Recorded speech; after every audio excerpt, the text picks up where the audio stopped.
duniyar da ɗan adam ba shi zama in babu soyayya. Matsayinta zan sanar nan ta wana da alkunya. Mai kyan idaniya so ne karki bar ni can baya. Kowa da na sani daitawa a zuciya gogayya. Burin ido a kullum nan na ga murmushi a fuskarki.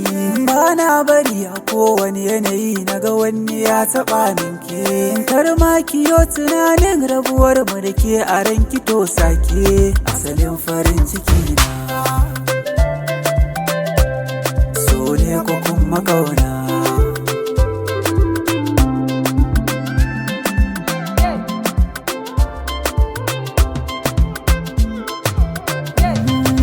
Gaskiyar bayani wanda abun faɗi a bakina, ke ce ke sa sukuni da ita yawaituwa a kirjina. Daga ke bana kuma ba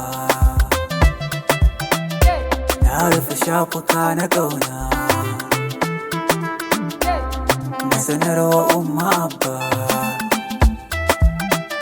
ke ne ce idan gari na.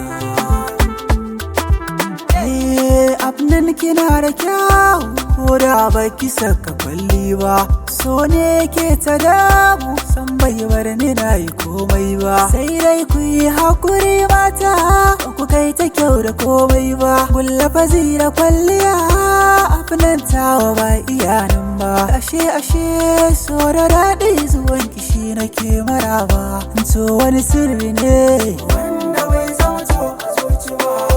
Ni dai gini